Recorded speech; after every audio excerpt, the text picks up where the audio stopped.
možda ko organizirao da ih sad to, ne znaš. I don't know. Okay, so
Right, now we're going to use the acting table.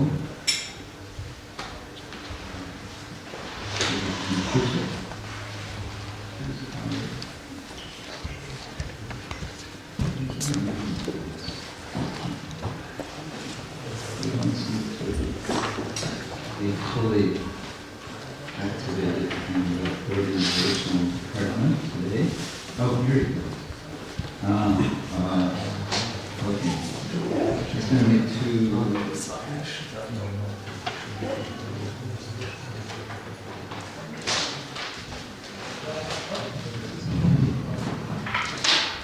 Oops.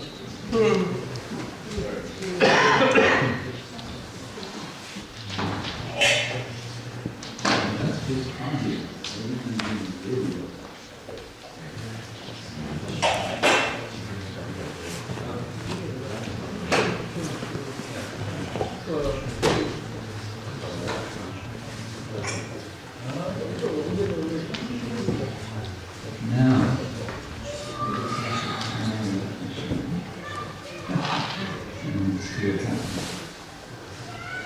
technology. We always talk about simple living and high thinking, and then we use all this big technology. I don't know.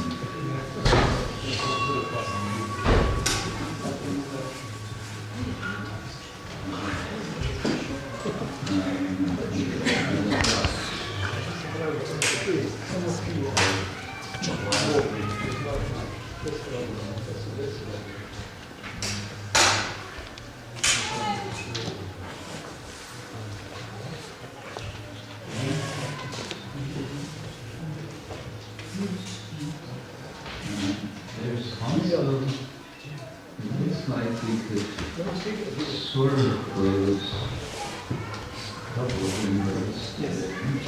Some lines. That's not going to do very much. Anyway, maybe that's good enough.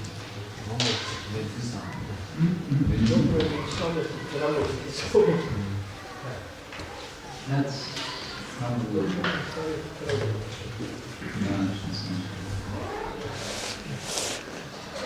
Nama Om Shivaya Krishna Ksetra Swami Shivate Bhakti Vedanta Swami Name Namaste Saraswate Gaurani Prachayane Nirvishesha Shunyadi Pachachatari Shatari Manchakalpatarubhyascha Kripasindu Yayavascha Patitanam Bhavanebhyo Vaishnavebhyo Namo Namaha He Krishna Karana Sindhu Vinamado Jagatate O Krishna Gopika Kanta Radha Namaste Tapta Krishna Gaurangi Radhe Vrindavaneshwari Vishwanusute Devi Pranamami Haripriye Jaya Shri Krishna Chaitanya Prabhu Nityananda Shri Advaita Radha Shri Vasami Gaura Bhaktavinda Hare Krishna Krishna Krishna Hare Hare Hare Rama Rama Rama Hare Hare. Today I thought to share with you I would call it a work in progress. Just some ideas on the subject of Vedic sound. It's a big subject. It's something one could say a lot about, or say nothing and just chant Hare Krishna, which we may want to conclude is the essence of Vedic sound. I originally prepared this for a seminar in Hong Kong last December. We have a nice little temple in Hong Kong on the 6th floor of a 13-story building.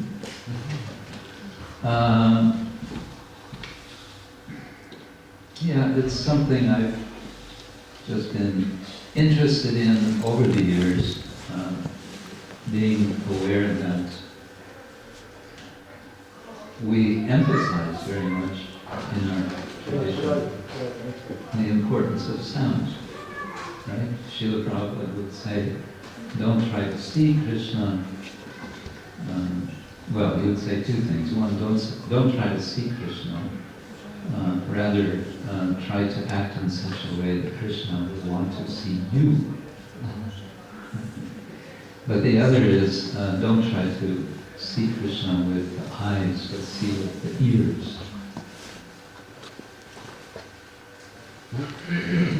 Also, in recent weeks and months, I've been reading a translation of the Rig Veda,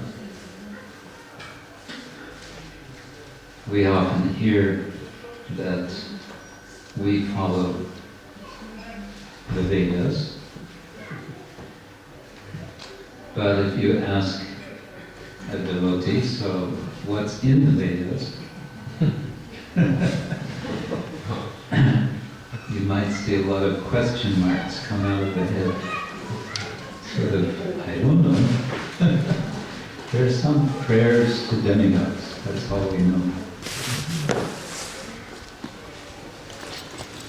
So recently, well, it's already 2.5, 3 years ago, a new translation of the Rig Veda has been published by Oxford University Press, and it's a very, I would say, as good as can be done in English language. So I've been thinking about this literature that we always say is the basis of our culture.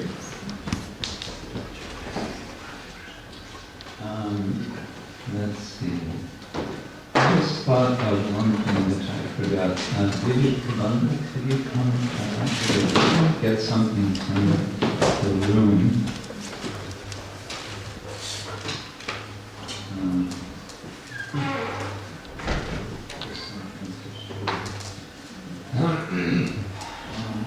Pretty sure on the desk are the 2 books on Bhagavatam from myself. Yeah. All right. Well, without further ado, let's see. Yes. Okay. First, we'll start with a quote from Karen Armstrong. She's a quite well known author on books in English about religion. She started out as a nun, Catholic nun, when she was young, and then she blew it. And she became a scholar, and she wrote best-selling books on religion in several years. So I thought this is an interesting quote to think about. The purpose of religion is to hold us in a state of wonder.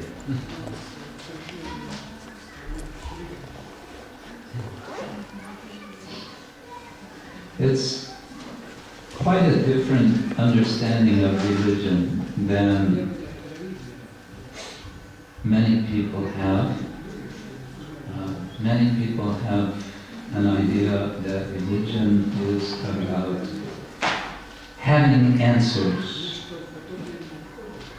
about knowing ultimate truth, and being able to say, this is how it is. This is the truth. But I think this, what she's saying, challenges that idea. There's a lot we could say about this, but of course, the notion of wonder is part of our own tradition.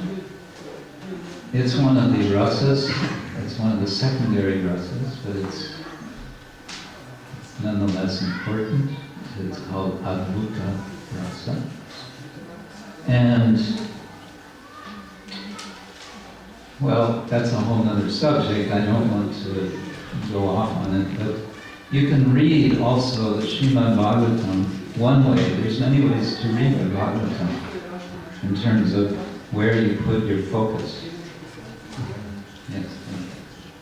And one way is to be attentive to things in the Bhagavatam which give a sense of wonder.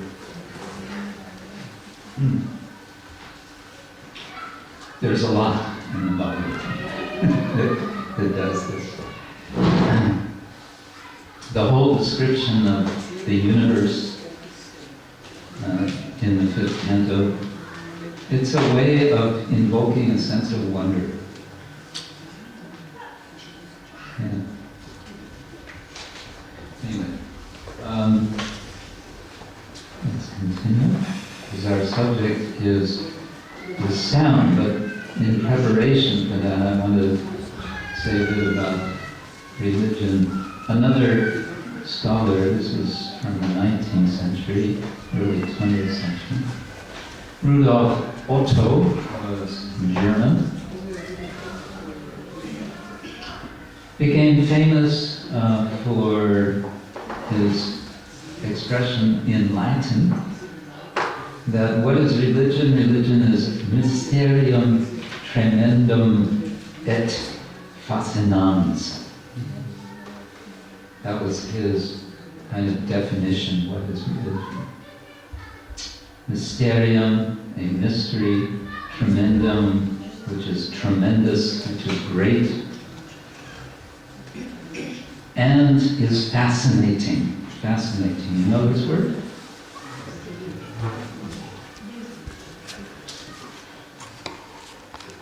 Fascinating. Oh, fascinating. Okay. Cool. Yeah. So he says, you know, if you kind of boil down, if you take all sorts of religion and think about what is it about them they have in common, he said there is a sense of a tremendous mystery which is fascinating, which is attractive, which draws to you. He said a lot more. One thing he said was, there's no religion in which mystery does not live as the innermost core. Kind of a similar idea. So sometimes we speak about Krishna consciousness as if we're going to just sit and figure it all out. Sometimes we, we'll have a Bhagavatam class, and then, okay, are there any questions? And then there will be some question about some obscure thing. Like, we're going to get it all figured out. Like, how do the demigods actually control the world? Right? Something like that. Okay, good luck.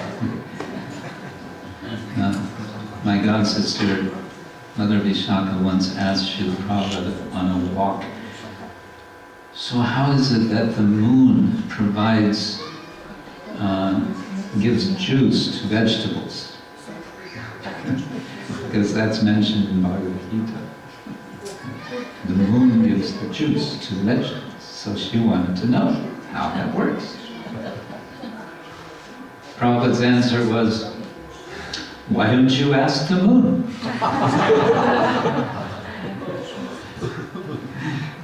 Why don't you ask the moon god?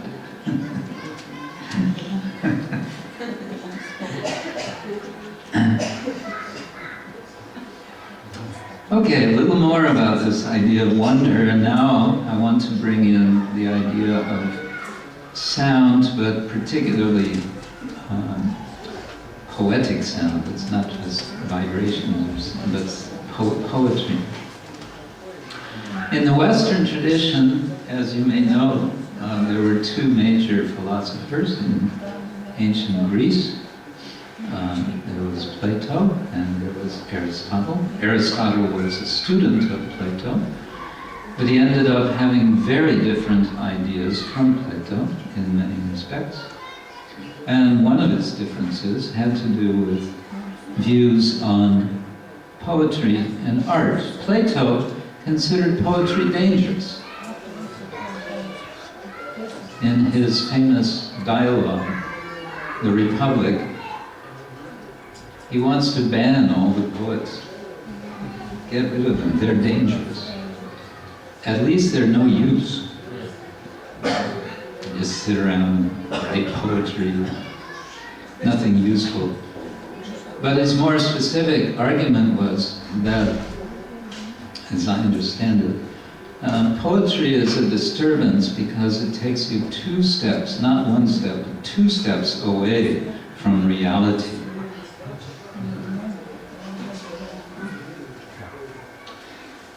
Okay, I won't go into the details, but Aristotle didn't have that view at all. Aristotle understood that, and in fact he wrote a whole book about poetry, that poetry can actually give us access to the truth in ways that other forms of language cannot. And I think this is interesting for us because practically all of the Vedic literature, broadly speaking, including the Bhagavatam, Puranas, the Mahabharata, the Ramayana, these are all poetry.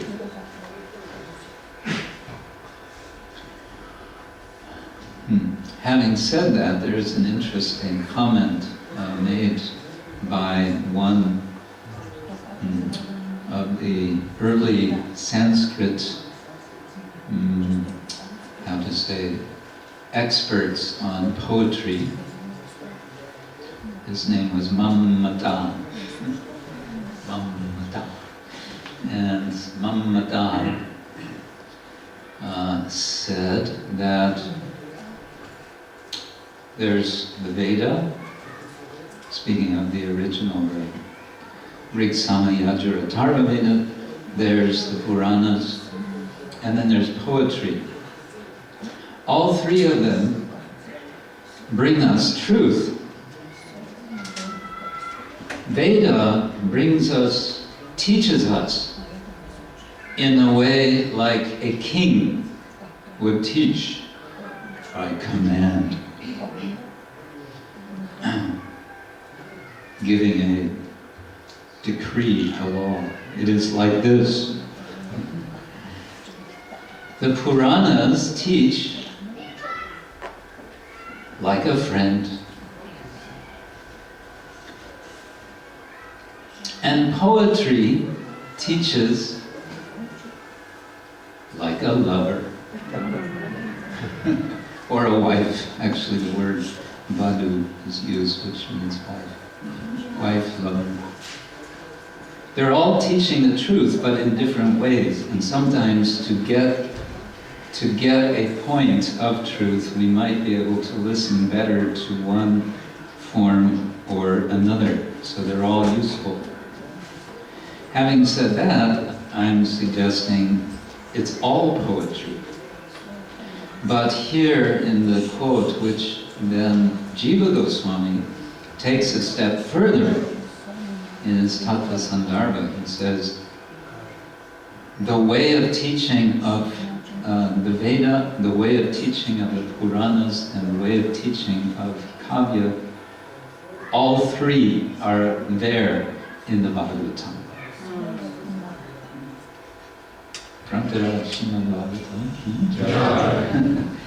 So that's part of his argument why the Bhagavatam is the most important scripture.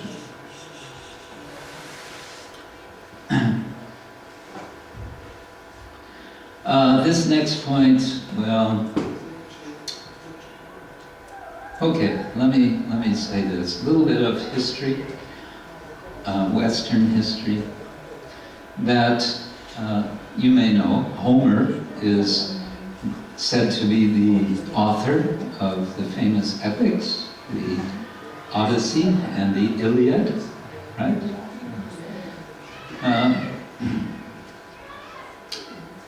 And in these books, there's so much about various gods and goddesses. And the descriptions of some of the activities of these gods and goddesses is somewhat strange, somewhat disturbing. Sometimes their behavior is not very civilized. So people started to think, okay, we can't just, we can't reject Homer, because Homer is Homer, and, you know, he's our poet. But maybe we need to start reinterpreting him. Maybe we need to think about what he's saying and take it in terms of some sort of symbolic understanding. And this is the birth in the Western philosophical tradition of interpretation, interpreting of ancient literature. And you can say it's also the beginning of Greek philosophy. When they start questioning about origins, and they start the so-called pre-Socratics, they cook up various theories about origins of the world. One says it's all coming from water, another says it's all coming from air, another says no, it's all from fire, and so on.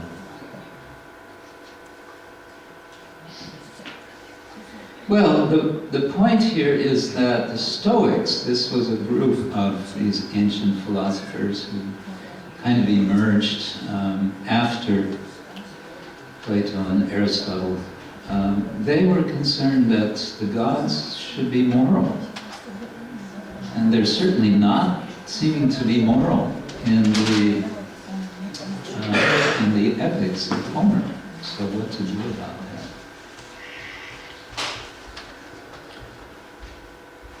Well, this brings on a bigger subject, and that is the question of meaning. And related to this is the subject of value. And both of these may be connected by interpretation. And we have Sanskrit words. The word artha has a double meaning. I think this is interesting. It can mean both meaning and it can mean value. And of course it can mean goal or purpose, like that. And there's another Sanskrit word, vivarana, interpretation. Of course, all of us are interpreting our environment and our experiences all the time. Someone just tells us something, a simple thing like, what's a simple thing? Prasadam is ready, it's in the kitchen. That's what we're all thinking of now. And so then we interpret that.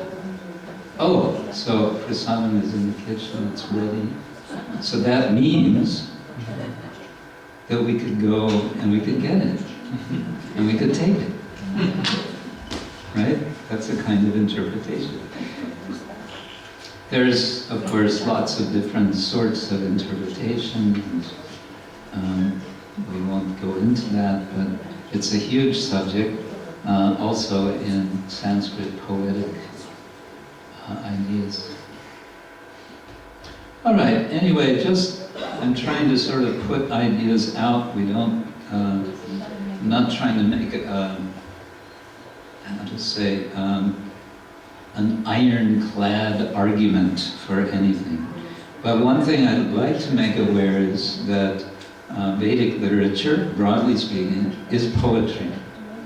And that's good news, because this is enabling us to access truth, reality, in a way which would otherwise not be possible.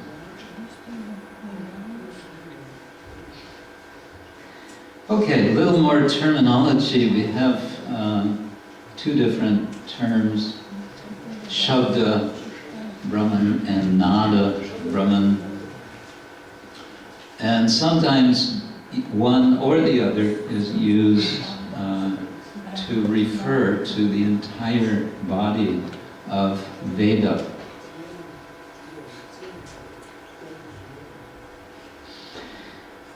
The four Vedas, Rig, Sama, Yajur, Atharva, actually Rig Veda especially, is said to be revealed by rishis, very powerful sages, and often the word that rishi is translated into English is seer, one who sees. Which is interesting, considering that Vedic literature, what's important is not seeing, but hearing. But they are referred to as seers. Why? Because seeing in a deeper sense of experiencing the universe in a deeper way. And that way, however they experience it, they express it in sound. Now, at this point, someone may be wondering, wait, you said there's rishis who speak the Vedas in sound. I thought that the Vedas are eternal, and I thought that they don't come from any person, any human being. You're right. The explanation is Veda is eternal, and from time to time they are revealed by the rishis. But the rishis are not making something up.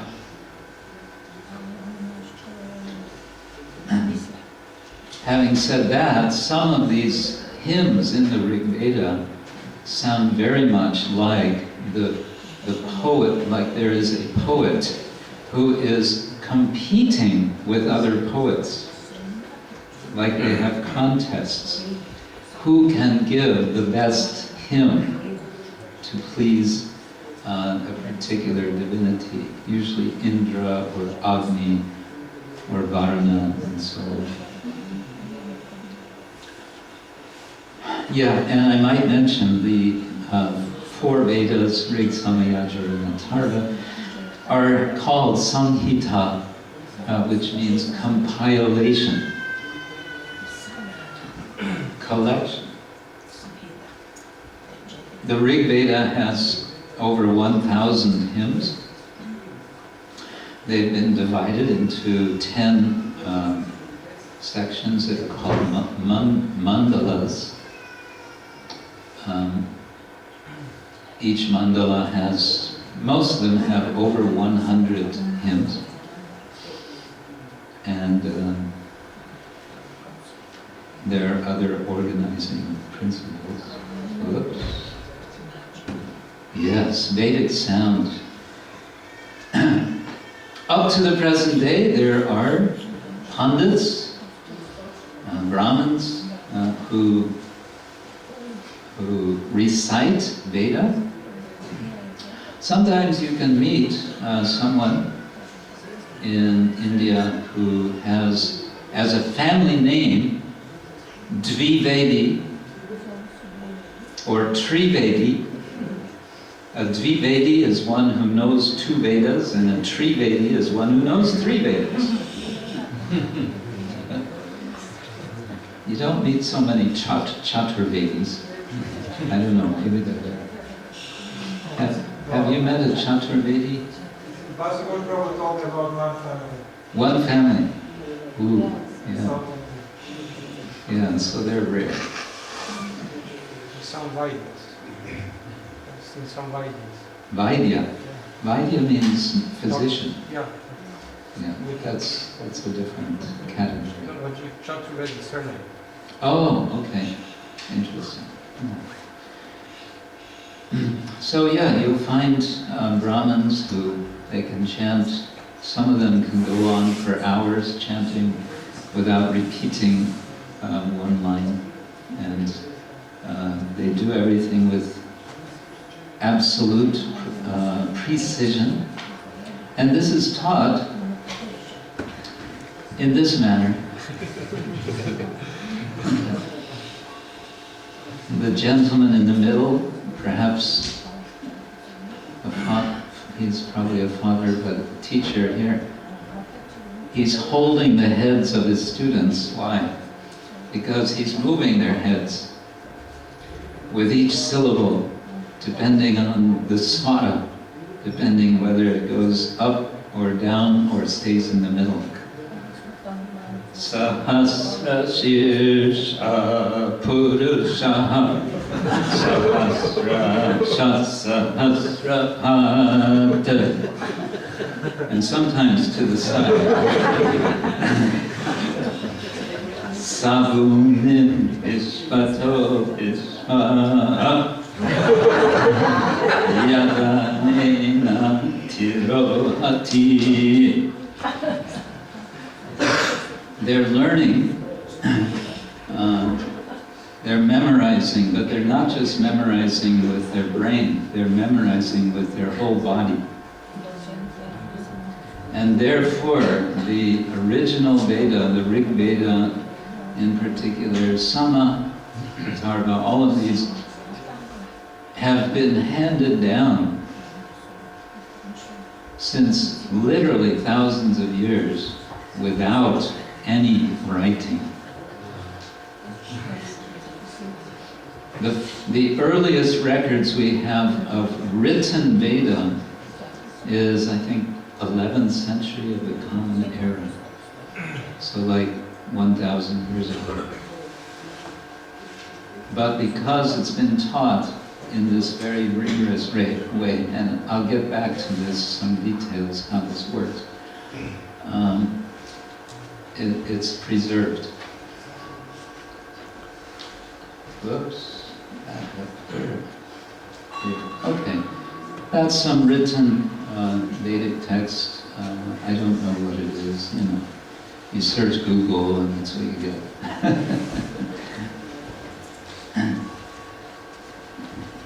Well, sound means mantra.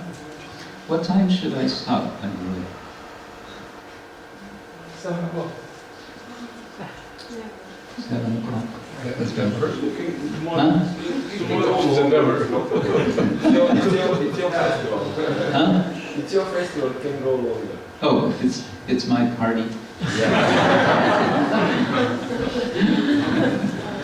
Okay. Anyway, let's see. We'll see how it goes. If I start seeing heads nodding, time to stop. Okay, this is a bit longer quote. It has to do with mantra. This is a quote from a text called the Parama Samhita, which is a whole different genre.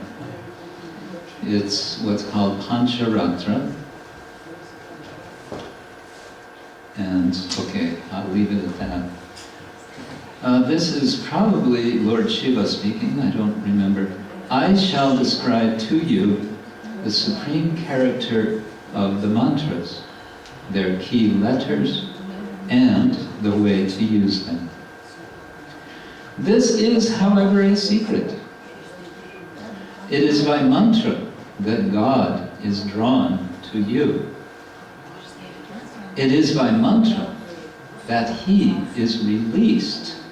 Here, released means as in a ritual of inviting a deity and then releasing, inviting the deity to leave. By secret utterance, by secret speech, these are mantras, and therefore these are not to be published. Their specific form is not to be written, and their specific features not to be described. Yeah. With the Hare Krishna mantra, we seem to be broadcasting it quite openly, and you may wonder. It is said that we don't preach the glories of the Maha Mantra to the faithless. But that does not prevent from distributing. It's a kind of open invitation for people to become faithful. But I think it's interesting that the Maha Mantra, complete Maha Mantra, is nowhere to be found, except in Prabhupada's purports, in the Chaitanya Charitamrita. The entire, how many thousand verses of Chaitanya Charitamrita, which is all about how Sri Chaitanya Mahaprabhu preaches the chanting of the Hare Krishna Maha Mantra. Nowhere do you find the entire mantra. You find a lot of Hari Hari, and then they chanted Hari Hari. The Chaitanya Bhagavata, however, does, in one or two verses, mention the entire Maha Mantra. But it seems Krishnadas wanted to follow this principle that one does not give the entire mantra. Why? Because it's given by one's guru.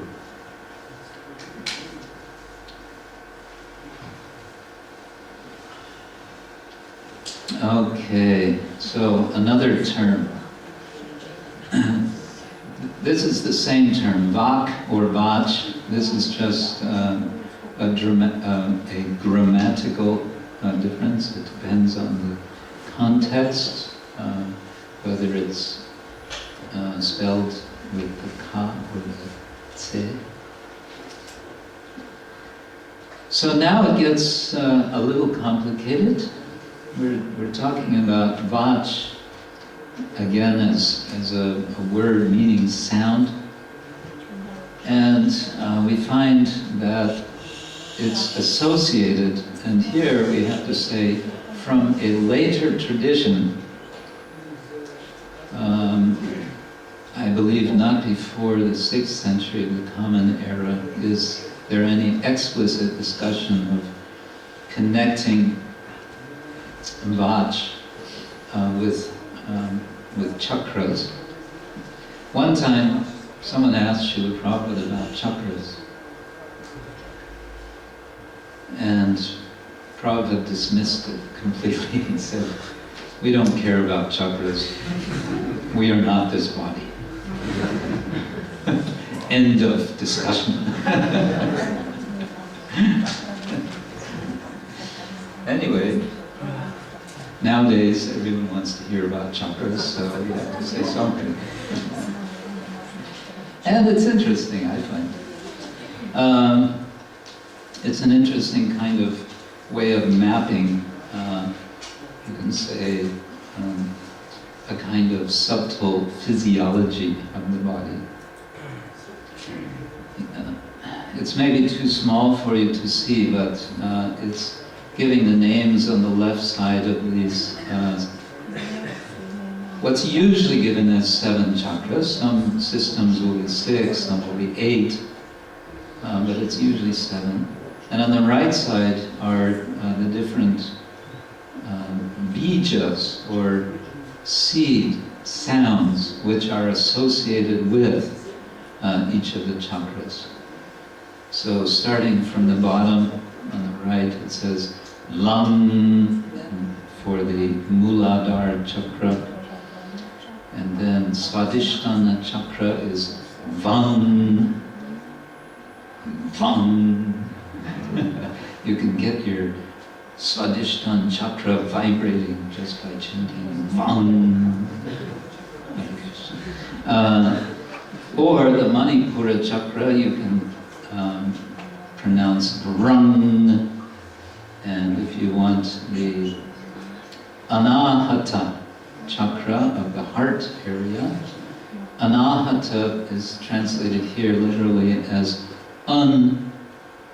unstruck, not hit, and why it's called that. You can pronounce yum, and if you want to activate the Vishuddha chakra of the throat, you can vibrate hum.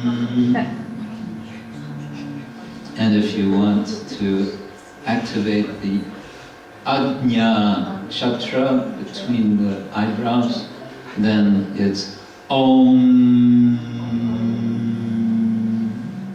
Very popular. And then for the Sahasrara chakra, top of the head, then again it's, I don't know why, but it's been put with a large M. Om.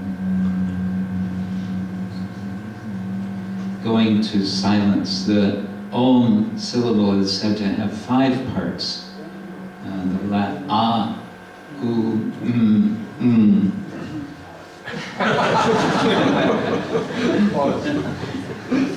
Pause. Yeah.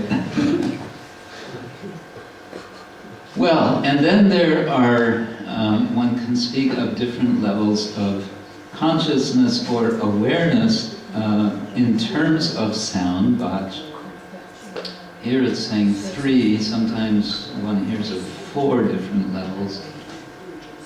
Pashyanti, Madhyama, and Vaikari. A little more about these coming. Yeah. Okay, enough said there. A dictionary definition of Vach by Sir Monier Williams, who wrote a Sanskrit-English dictionary. He was a professor, a Don of Oxford University back in the 19th century. And his dictionary is still used today by scholars, students of Sanskrit.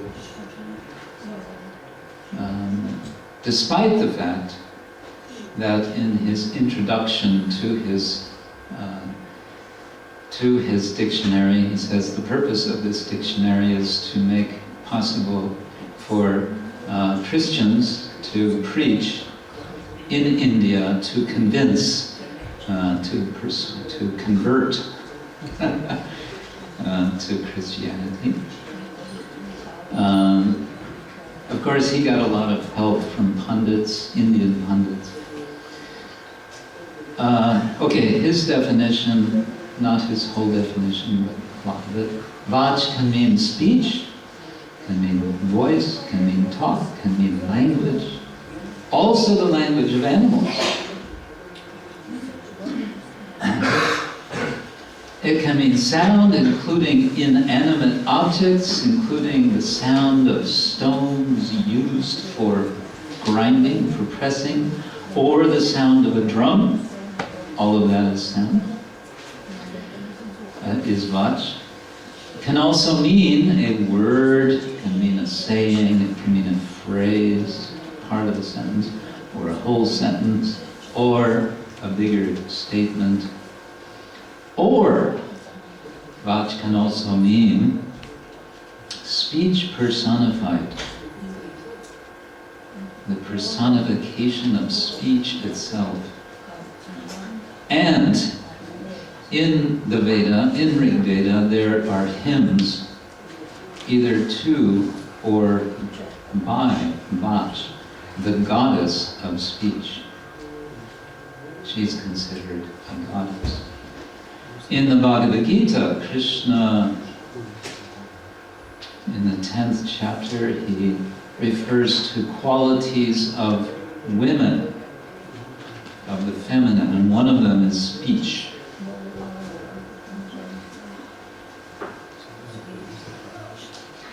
It also, Vach refers to the wife of Indra sometimes, or to a daughter of Daksha, like there's so many meanings. Okay, now a little more detail on these levels of sound. Chatvari Vach, this means 4 levels of sound. We start with the audible sound, that which we hear. that which we speak. This is, we may say, gross sound or physical sound. This is what we hear when someone else speaks to us. This is what we hear when we speak to someone else. And this is said to be the carrier of what is called Kriya Shakti. Shakti means power, Kriya means action, the power of action. You want to get something done, you have to shout it out. You have to let it be known with sound for someone else to hear. So this is the realm of energy that's active. It's out of which things happen. The world comes about by so much physical sound. So it's the realm of creative and kinetic energy, energy which is being expended. Madhyamavak, and this is a step down from Vaikharivak. This is subtle sound. This is what you hear in your head when you think. Have you noticed? Can you hear it in your head? Right? It's in some sense audible, isn't it? You can say, I hear myself thinking, and yet no one else can hear your thinking. Thank God.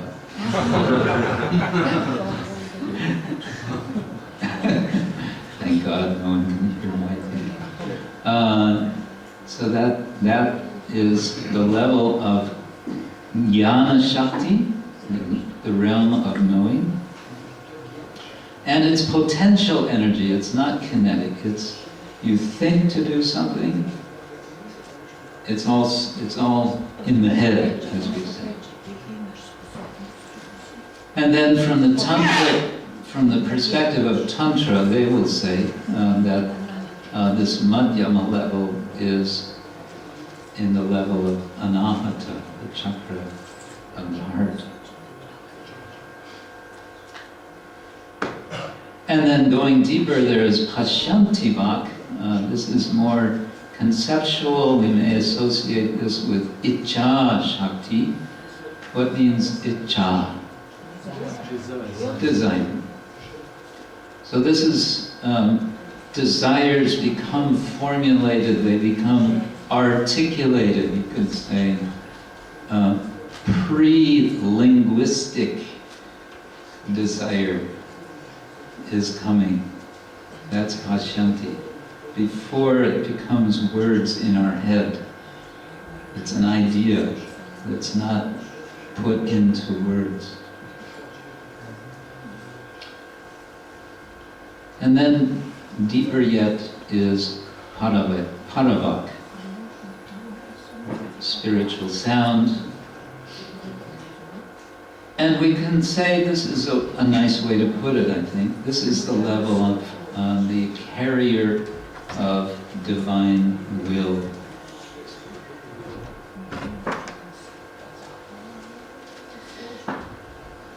It's also the level of lila, of transcendental activity. We often say that Krishna's transcendental activities are going on as we speak. But we don't see, we don't hear.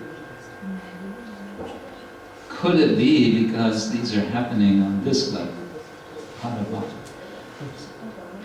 And could it be that the great acharyas who are writing, for example, Sanatana Goswami writing his Brihad Bhagavatamrita, that he's tuned in to this Paravak, and therefore he can share that.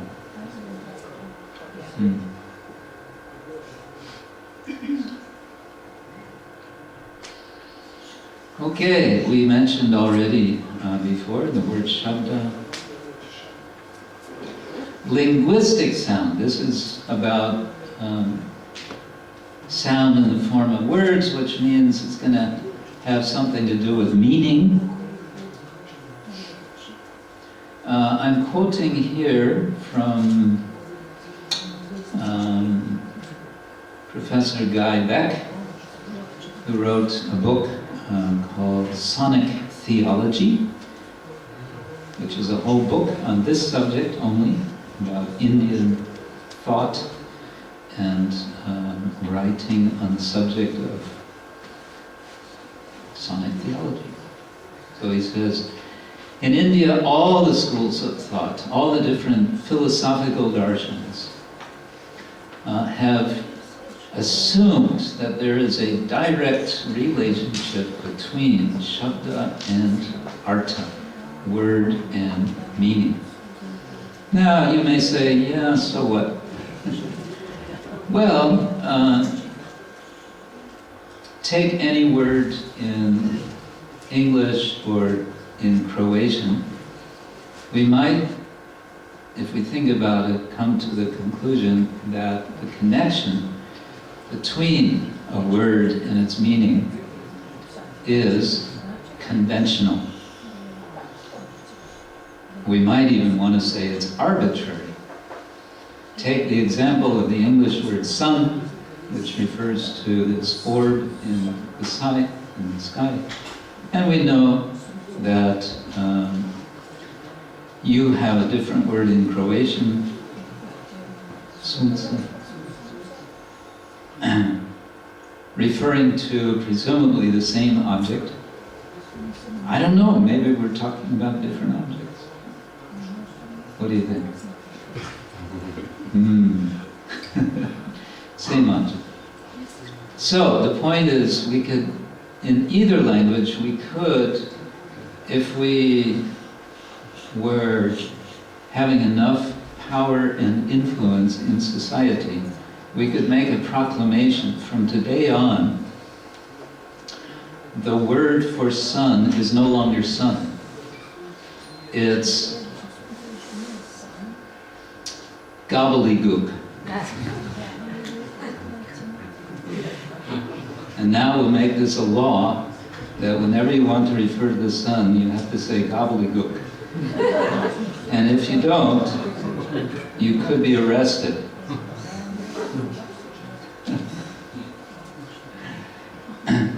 It has been said, incidentally, that a language is a dialect with an army.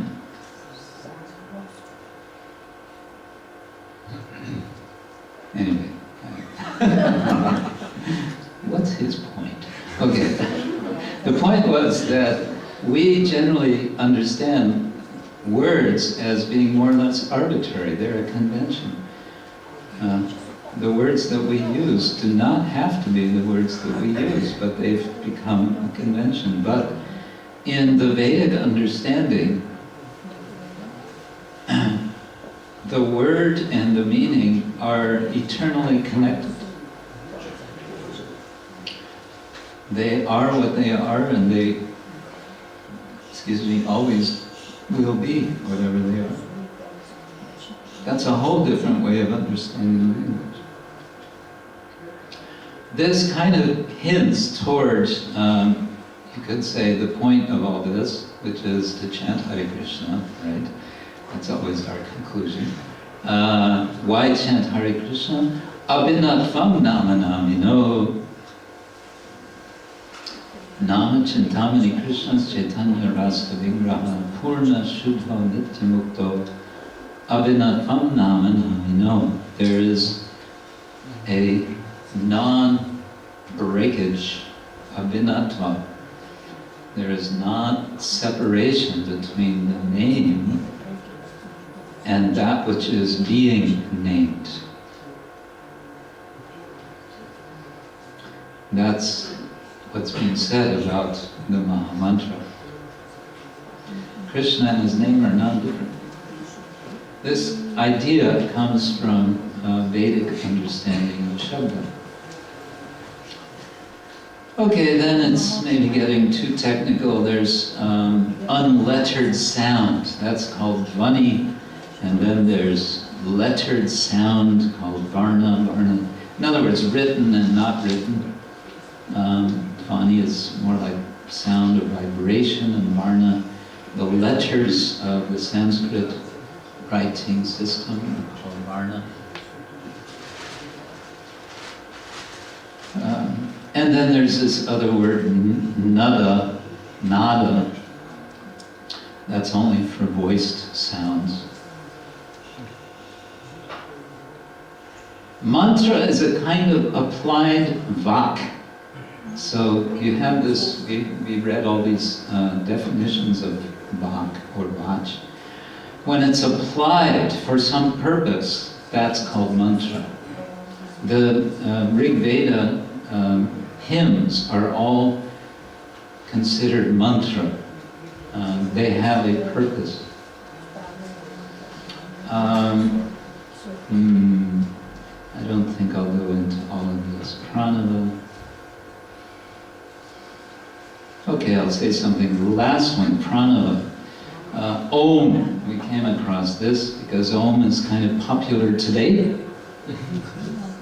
Right? Everybody knows Om. And Om is sometimes taken as the sound symbol of sacred sound in general.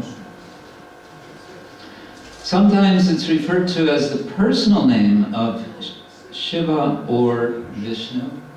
In the Chaitanya Charitamrita, Chaitanya Mahaprabhu glorifies the chanting of Om. So it's not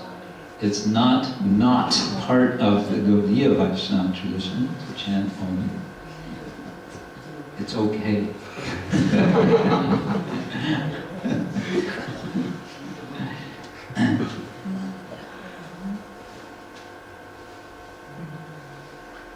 The word Veda, going back to the broader notion of Veda, that which is known from the Sanskrit verbal root, vid, to know,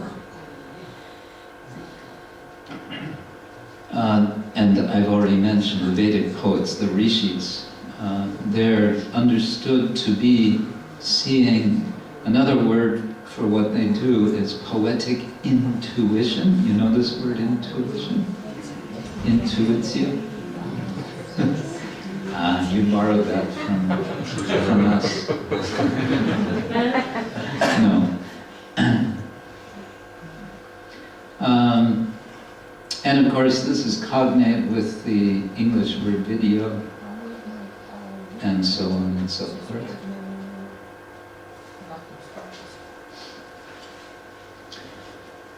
As I mentioned before, Veda is referred to broadly as Shruti. I didn't use the word, but it's about hearing rather than seeing, so it's called Shruti, or that which is heard.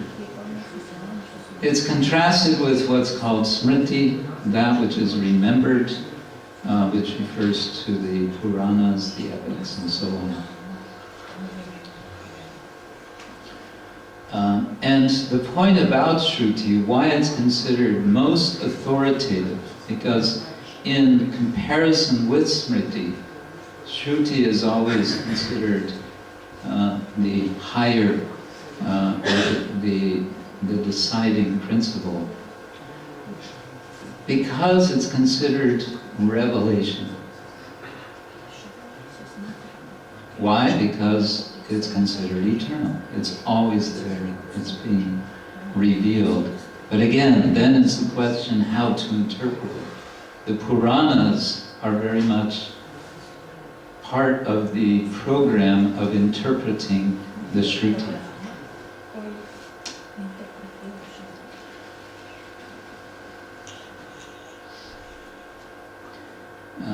Okay, then back to Vak. 3 different levels: goddess Vak, Vak as speech, and Vak as symbolism of cows. Cows? What do cows have to do with it?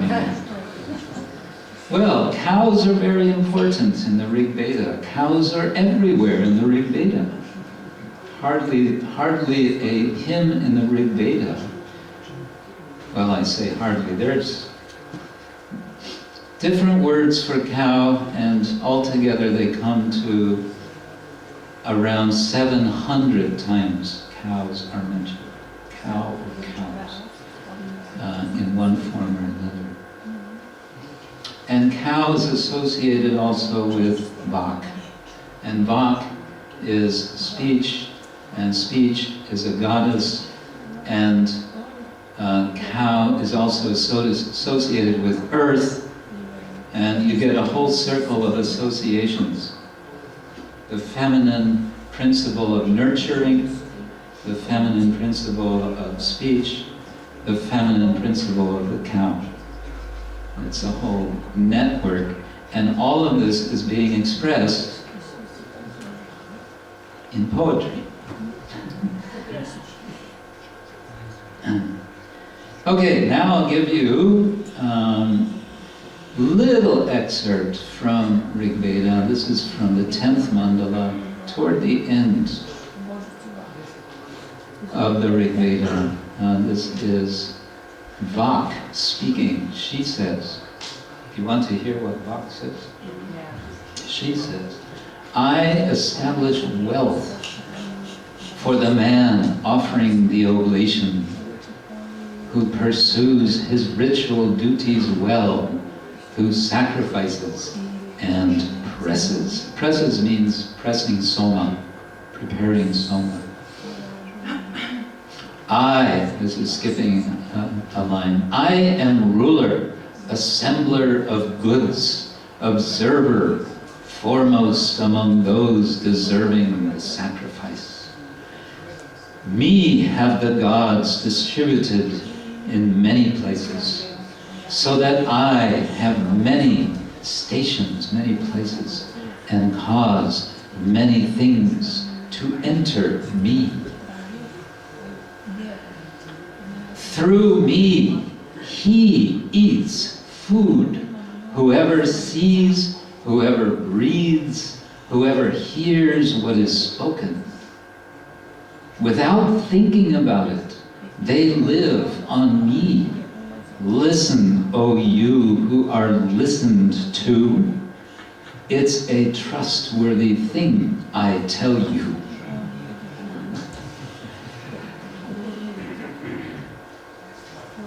Everyone's just shaking their heads. What's that all about? This is Vedic language. It's Vach who is speaking, or Vak. And I would say the simple point is she is calling attention to us that there is a person behind the sound that we are constantly using whenever we speak, whenever we hear, whatever. Of course, Krishna says in Bhagavad Gita, I am the sound in ether. So he's kind of upstaging Vak, you could say. But it's a wonderful, many things in the Veda are wonderful, how they are spoken. And the acharyas have made efforts to trace, how is it that our understanding of Krishna consciousness, how can we trace it back to the Veda? Madhvacharya was one who has written a commentary on some portions of the Rig Veda. And he has said that all of the demigods referred to in the Rig Veda, they're actually just names of Vishnu. Well, if you read then all the prayers with that idea in mind, they actually start to all make sense. Because you start to see, yes, it's about a supreme person. There is a person behind everything. And you get a sense, yes, we are dependent on this supreme person, this Lord, for everything. even though the Rig Veda seems to be so much about material things, lots of prayers to Indra, please, as you conquered your enemies, please conquer our enemies, and on. Please give us wealth, give us cattle, give us cows, and so on. But through the Vaishnavas, we get a sense of a deeper sense, a mystery which is there. And this makes, ultimately it makes us all the more appreciating our more close to home literature, especially the Srimad Bhagavatam. Oops, that went way too fast. Okay. Yeah, I'll finish with this. I mentioned before, come on. Yeah, okay. I mentioned that there's this way of memorizing Veda. There are actually 11, I think, different ways of recitation, what is called pata, of Vedic literature. The first 3 of them are here, Samhita Pata, Pada Pata, and Krama Pata. And an example, we take a familiar verse, Bhagavad Gita 1866. This would be recitation in the same way you will see it in Srila Prabhupada's books, in any version of Bhagavad Gita. So you would simply recite, Sarva Dharman Parityaja Ma'amekam Sharanam Vraja. With Pada Pata, you would separate the words, and you would remove. This is not a very good example because there's not any sandhi to take away except the anusvaras, the little dots on top of the last M. So you just have pretty much the same sarva, dharman, parityaja, and mam instead of mam, ekam, sharanam vraja. And krama pata would just be a repetition. A, B, B, C, C, D. So sarva dharman, dharman, parityaja, parityaja, mam, ekam, ekam, sharanam raja. And like that, you just are repeating each word as you move forward, one word. Well, these are all pretty simple, but to get to the most complicated one, this is called Ghanapata, literally thick recitation. And this one's kind of fun. Taking the same verse, Sarva Dharman Parityaja Mamekam Sharanam Vraja. The sequence, you see the pattern on the top. 1, 2, 2, 1, 1, 2, 3, 3, 2, 1, 1, 2, 3, 2, 3, 3, 2, 2, 3, 4, 4, 3, 2, 2, 3, 4, etc.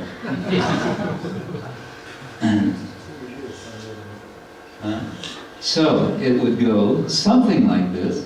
Sarva Dharman Dharman Sarva Sarva Dharman Parityaja Parityaja Dharman Sarva Sarva Dharman Parityaja Dharman Parityaja Parityaja Dharman Dharman Parityaja Mam Parityaja Dharman Dharman Parityaja Mam Parityaja Mam Parityaja Parityaja Mam Ekam Ekam Mam Parityaja Parityaja Mam Ekam, etc.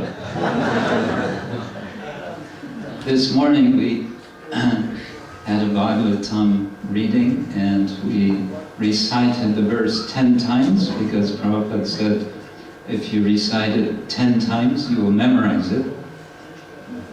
Anybody remember the verse from this morning? We could work on it. Anyway, if you practice this way, verses of Bhagavad Gita, you might actually learn the verses pretty well. There's another way to learn, but anyway. I just wanted to show the point here being These are techniques which are used for memory. So mnemonic devices for fixing sound in the mind. Now it's also said that with the Veda Samhita, the more important thing is sound. In the Purana, the more important thing is meaning. And in Kavya, in poetry, the more important thing is rasa, is relish, is feeling. Okay, so we've gone kind of all over the place to touch on some ideas of Vedic sound, because we talk about Veda so much, sometimes. So I thought it's nice that we get a little more idea of what we're talking about. And we do have this, what we call Maha Mantra, which is given in one Upanishad, which is called the Kali Santarana Upanishad. It's generally considered to be historically later. How late, it's hard to say, but sometime from the Common Era. And there it says, how does that verse go? Well, it ends with the Maha Mantra.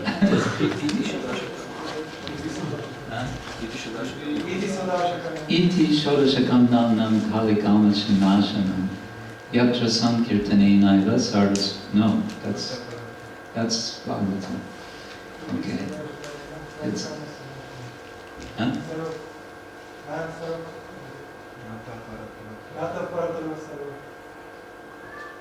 Yeah, Nata Paratayo Parataropaya Sarva Vedeshu Drishyate.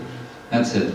You cannot find, looking through all the Vedas, you will not find a better upaya, a better method for becoming spiritually elevated and liberated than to chant this Maha Mantra. Hare Krishna, Hare Krishna, Krishna Krishna, Hare Hare, Hare Rama, Rama Rama, Hare Hare. Incidentally, on the bottom, this is the handwriting of Srila Bhaktivinoda Thakur, his writing of the Maha Mantra. But on the end, on the far right of both lines, he says, Hare Krishna, Krishna Krishna, Hare Hare, Re. Hare Rama, Rama Rama, Hare Hare, Re. I suspect this is extracted from a song in which he's included the Maha Mantra. And the expression Re is a kind of exclamation. It's like, Haribo. In any case, there we have Bhaktivinoda Thakur's contribution. Yeah, these are my little 2 cents for the day. Do we have time? Does someone have a comment or a question? Anything? Yes. We could have light, yes.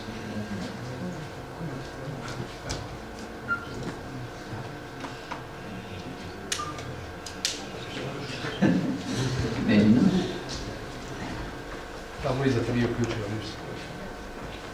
Anyway, that's enough. You mentioned this dictionary, William. Monier Williams. Is there some good study that we can see that what Christians, put into the Puranas, or like Abhishek or some example like that? Is there some study from devotees or any Indian, what they missed up, what they messed up, what they added some verses or something like that? I wouldn't know. There may be some such study, but I'm not aware. Because Prabhupada, for example, he quoted Bhagavad Purana. That there is, about Jesus and about meditation. He didn't. He was only philosophical poets, but there are some other which really we are not 100% how they do it. Yeah. There was a time, quite several years ago, when the VBT,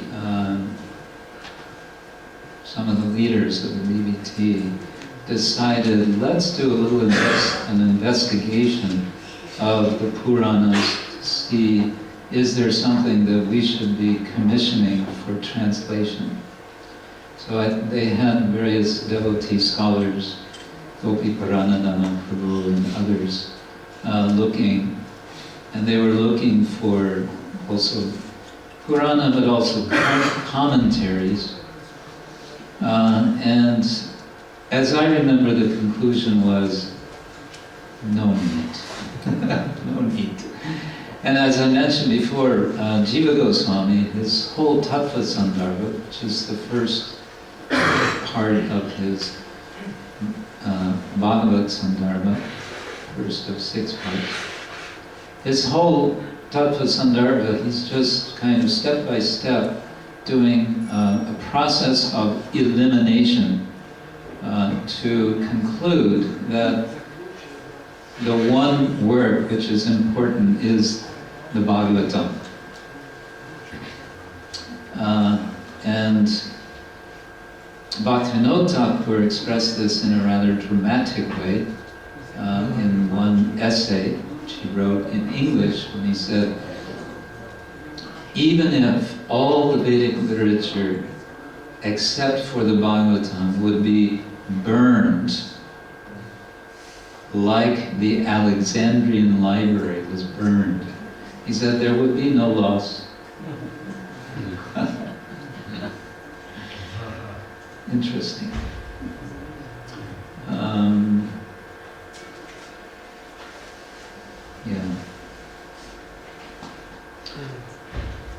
But definitely some of these Puranas are later in their present form. There's a lot of debate about the age of different Puranas. And it's extremely difficult to tell precisely because they're Puranas. The nature of a Purana is that it's spoken, and then it's spoken again, and then it's spoken again. And when somebody speaks it, they add something, they subtract something. Because again, the Purana was originally spoken, it was not written. And so now what you find, you can say, oh, this must be an interpolation, means something added later. Yeah, quite possibly. And what more was added when? How far back do you go before you say, okay, now we've got a root text? Good luck. The Bhagavatam is an exception because the Bhagavatam has received commentary from an early time. Early time means, at least from Sridhar Swami, from the 14th century. But in any case, from that time, we have commentary. And what this does is it solidifies the text. Because nobody can add something without, hey, wait a minute, but there's no commentary to that from Sridhar. So this is a way that the text becomes regulated, becomes fixed. So the Bhagavatam is quite in different manuscripts. There are little differences because sometimes just because there's little differences in ways that a word could be given. But basically they're all the same. And this is one reason that Jiva Goswami said Bhagavatam. And Madhvacharya said about the Mahabharata that And he said this back in the, what was it, 13th century? He said it's been interpolated. So he also commented something on the Mahabharata. Speaking of Bhagavatam, I wanted to share something with you. After several years of work, a lot of fun work, myself and His Grace Radhika Raman Prabhu from America, together we collaborated on 2 books. This one I probably showed you some time ago because it came out in 2013. This one I don't think I've shown you because it just came out in November. The 2 books go together. This is the Bhagavata Purana selected readings. This means it's abridged. It's about, in translation, we have done our own translations from the Sanskrit. It's about 10% of the Bhagavatam. Something from all 12 cantos, plus 1 chapter in which we elaborate commentary on 4 different excerpts of the Bhagavatam. And then the other one, which goes together with this, is 12 essays, articles by scholars on different subjects, different themes in the Bhagavatam or related to the Bhagavatam. So both books we have published with an academic publisher in America. It's being distributed and marketed and distributed especially for universities, for students, for scholars, and yeah, we're kind of happy that finally these have come out. We consider this as our little service to Srila Prabhupada, with the hopes that people who are connected with these books may become eventually connected to Prabhupada's books. Shishi Gaura. Okay, well, on that note, thank you all so much, and I wish you a wonderful rest of the day, rest of the week, rest of the month, and rest of the year. And some of you we may see later in the course of the year.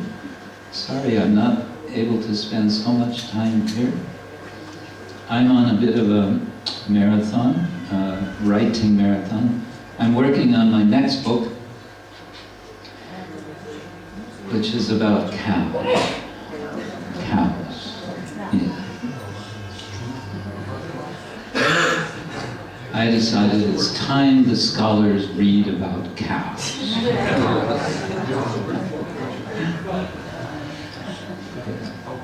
So, with the good wishes and blessings of the Vaishnavas, it may happen. Okay, Srila Prabhupada ki, Shri Gaur Nitai ki, Hare Krishna Mahamantra ki, Gaur Premanande, Hare Krishna. Thank you. His Holiness Krsna Ksetra Swami Maharaj ki.